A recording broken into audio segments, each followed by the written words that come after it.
یہ مقامات مقدسہ،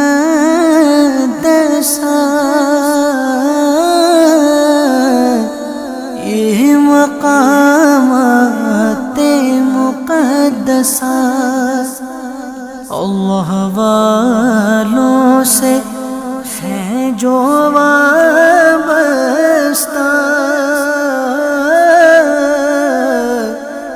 ہے مقامات مقدسہ۔ آج ہم اس عظیم ہستی کی بارگاہ میں حاضر ہیں۔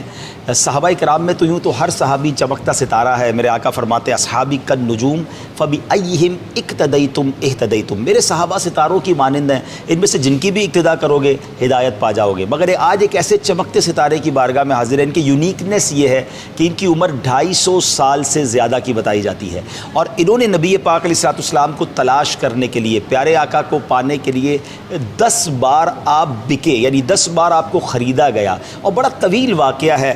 آپ فارس یعنی ایران کے رہنے والے ہیں، اور آپ وہ عظیم ہستی ہیں جنہوں نے خود حضرت عیسیٰ علیہ السلام کے صحابی کی زیارت کی ہے، یعنی حضرت عیسیٰ کے جو صحابی تھے، حواری کہلاتے تھے، ان کی زیارت بھی آپ نے کی۔ اور پھر آپ اصفہان یعنی ایران کے رہنے والے ہیں، اور آپ جو ہے وہ ایک راہب کے پاس رہتے تھے جو اللہ کی عبادت کرتے تھے۔ جب ان کا انتقال ہونے لگا تو آپ نے پوچھا کہ اب میں کہاں جاؤں؟ انہوں نے ایک اور ملک میں کسی نیک شخص کا بتایا، ان کے پاس گئے، ان کے ساتھ زندگی گزاری، ان کا انتقال ہونے لگا کیونکہ آپ کی عمر تو طویل تھی، تو ان سے پوچھا اب میں کہاں جاؤں؟ تو انہوں نے دنیا کے ایک اور کونے کا راستہ بتایا کہ وہاں جائیں، وہاں ایک نیک شخصیت ہے تم ان کے ساتھ رہو، کیونکہ اس وقت اللہ کے نبی علیہ السلام تو تشریف نہیں لائے تھے، تو لوگ بت پرستی کی طرف اور غلط کاموں کی طرف تھے، تو آپ یوں سمجھیے کہ اللہ وحدہ لا شریک کو رب مانتے تھے، اور آپ ان تمام چیزوں سے اپنے آپ کو دور رکھتے تھے۔ بہرحال ایک ایسی شخصیت کے پاس پہنچے کہ جب آپ نے ان سے کہا کہ اب میں کہاں جاؤں، تو انہوں نے کہا کہ اب تو دنیا میں کسی ایسے کو نہیں پاتا کہ جس کے پاس تم جاؤ، مگر یاد رکھنا کہ ایک شہر ہے جس کے انہوں نے نشانی بتائی، جس کو آج ہم مدینہ کہتے ہیں، کہ وہاں پر اللہ کے آخری نبی ہجرت کر کے آئیں گے، کسی طرح اگر تم ان کا زمانہ پالو تو ان کے پاس تمہیں ہدایت ملے گی اور ان سے برکتیں ملیں گی۔ تو اب آپ نے لوگوں سے معلومات شروع کی، تو ایک قافلہ جو ہے وہ یوں سمجھیے کہ آج جس کو ہم مدینہ کہتے ہیں اس شہر کی طرف جا رہا تھا۔ آپ نے قافلے والوں سے کہا کہ مجھے بھی اپنے ساتھ لے لو، تو انہوں نے کہا کہ تمہارے پاس رقم ہے؟ آپ نے کہا رقم تو نہیں ہے۔ کہا رقم نہیں ہے تو ہم تمہیں ساتھ نہیں لے جا سکتے۔ تو آپ نے کہا مجھے غلام کے طور پر خرید لو۔ اللہ اکبر، اپنے آپ کو فروخت کر دیا مدینے جانے کے لیے، اور پھر مدینہ منورہ پہنچ گئے۔ اب وہاں پر یہ انتظار کرنے لگے، مگر چونکہ اپنے آپ کو بیچ چکے تھے، تو جو آپ کا مالک تھا آپ سے اتنا کام کرواتا تھا کہ آپ خود فرماتے ہیں کہ میں بہت دور سے وزنی پانی کی بالٹیاں کہہ لیں اور اس زمانے کے جو بھی برتن تھے میں اٹھا کر لاتا تھا، کہ میری کمر جو ہے، یعنی آپ کی کمر کے بارے میں آتا ہے کہ وہ جھک گئی تھی اور بہت زیادہ آپ کمزور ہو گئے تھے۔ درختوں پر چڑھ کر کھجوریں اتارتے تھے۔ ایک دن ایسا ہوا کہ اچھا آپ کی بات بھی کوئی نہیں سمجھتا تھا، آپ کو فارسی آتی تھی اور اس جگہ پر عربی بولی جاتی تھی۔ آپ کہتے ہیں میں کسی سے بات کرتا مجھے کوئی جواب بھی نہیں دیتا تھا۔ پھر ایک خاتون وہاں سے گزری جو آپ کی زبان سمجھتی تھی، تو آپ نے ان سے پوچھا کہ کیا یہاں پر کوئی ایسی نئی چیز ہوئی ہے، کوئی ایسی شخصیت ہے جو یہاں پر تشریف لائے ہیں؟ تو انہوں نے بتایا کہ ہاں، مکے سے ہجرت کر کے ایک عظیم ہستی یہاں پر آئی ہیں، اللہ کا اپنے آپ کو نبی بتاتے ہیں۔ آپ بہت خوش ہو گئے۔ اچھا، جس راہب نے آپ کو اللہ کے آخری نبی کی نشانیاں بتائی تھیں، 3 نشانیاں بتائی تھیں کہ جب ان کو صدقہ پیش کیا جائے گا وہ تناول نہیں فرمائیں گے، ہدیہ دیا جائے گا تو وہ اسے کھا لیں گے، اور تیسری ان کی دونوں کاندھوں کے درمیان کبوتر کے انڈے کی طرح ایک مہر نبوت ہوگی۔ یہ 3 نشانیاں تھیں۔ بہرحال پہلے دن وہ پیارے آقا علیہ السلام کی بارگاہ میں پہنچے اور پیارے آقا علیہ السلام کو کھجور کی ٹوکری پیش کی اور عرض کیا حضور یہ صدقہ ہے۔ تو پیارے آقا نے صحابہ کو دیا، خود نہیں کھایا۔ پہلی نشانی پوری ہو گئی۔ دوسرے دن پھر وہ ایک ٹوکری لے کر گئے اور کہا حضور یہ ہدیہ ہے۔ پیارے آقا نے خود بھی تناول فرمایا، صحابہ نے بھی تناول فرمایا۔ 2 نشانیاں دیکھ لیں۔ اب تیسری نشانی دیکھنی تھی۔ نبی پاک 2 چادروں میں ملبوس تھے۔ حضرت سلمان کبھی دائیں جاتے کبھی بائیں جاتے کہ ہوا چلے اور کاندھا خالی ہو جائے اور میں مہر نبوت دیکھ لوں۔ اللہ کے نبی علیہ السلام مسکرائے، اپنی چادر ہٹائی، کہا سلمان جو دیکھنا چاہتے ہو دیکھ لو۔ حضرت سلمان نے وہ مہر نبوت دیکھی، نبی پاک کی پیٹھ مبارک کو بوسہ دیا اور سبحان اللہ نبی پاک کے قدموں سے وابستہ ہو گئے۔ پھر پیارے آقا کو اپنی پوری داستان سنائی کہ میں کس طرح آپ تک پہنچا ہوں۔ میں اور آپ تو نعت کا یہ شعر پڑھتے ہیں نا نا کہ گر پڑ کر یہاں پہنچا، مر مر کے اسے پایا، چھوٹے نہ الہی اب سنگے درے جانا نا۔ مگر حضرت سلمان پہنچے اس طریقے سے، اور پھر نبی پاک نے فارس کے رہنے والے، ایران کے رہنے والے صحابی کو اپنا اہل بیت قرار دے دیا۔ ساری دنیا میں جو آپ کی عزت ہے، سبحان اللہ کہ آپ کو آج بھی کتابوں میں اہل بیت میں گنا جاتا ہے۔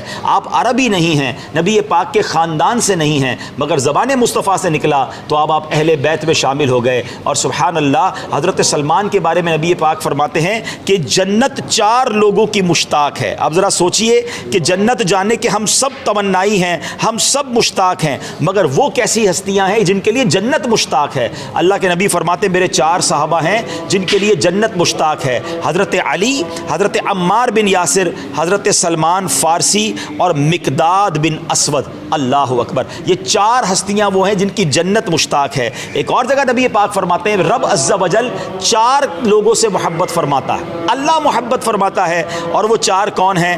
علی، سلمان، ابو ذر اور مقداد رضی اللہ تعالیٰ عنہم۔ تو یہ وہ ہستی ہیں جن سے رب محبت فرماتا ہے، یہ وہ ہستی ہے جن کی جنت انتظار کر رہی ہے، اور آج ہم ان کے قدموں میں ہیں۔ اللہ ہماری حاضری قبول فرمائے، ان کے فیضان سے بالا مال فرمائے۔ اچھا، اب نبی پاک نے فرمایا کہ اب جب اپنے ساتھ رکھنا چاہا تو آپ نے کہا حضور میں تو بک چکا ہوں، آپ تک پہنچتے پہنچتے میں فروخت ہو گیا ہوں۔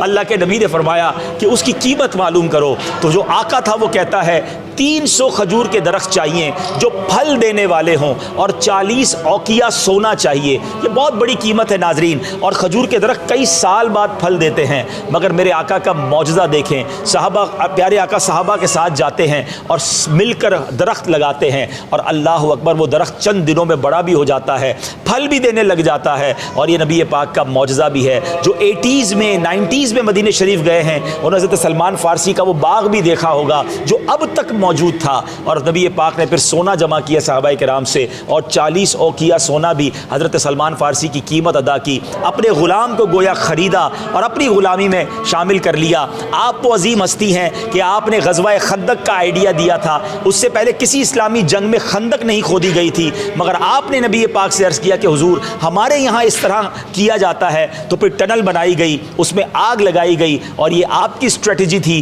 کہ جس کی بنا پر غزوہ خندق ہوئی۔ اللہ اکبر۔ اور غزوہ خندق پر مدینہ پاک میں جائیں تو آج بھی مسجد سلمان فارسی موجود ہے جہاں پر آپ کا خیمہ لگتا تھا، اور آج ہم حقیقی طور پر حضرت سلمان فارسی کے قدموں میں موجود ہیں۔ اللہ کے نبی نے ان کو اہل بیت میں شامل کیا۔ ہم اللہ کے نبی کی بارگاہ میں عرض کرتے ہیں کہ ہمیں اپنے غلاموں میں شامل فرما لیں، کیونکہ میرے آقا کی زبان سے جو نکلتا ہے وہ ہو جاتا ہے۔ اللہ نبی پاک کی سچی غلامی عطا فرمائے، سیدنا سلمان فارسی کے فیضان سے ہم سب کو مالا مال فرمائے۔ اچھا، یہاں ایک اور بات سیکھنی ہے۔ انہوں نے سینکڑوں سال کوشش کی، انہوں نے اپنے آپ کو فروخت کیا تو ان کو ایمان ملا، نبی پاک ملے، ان کی غلامی ملی۔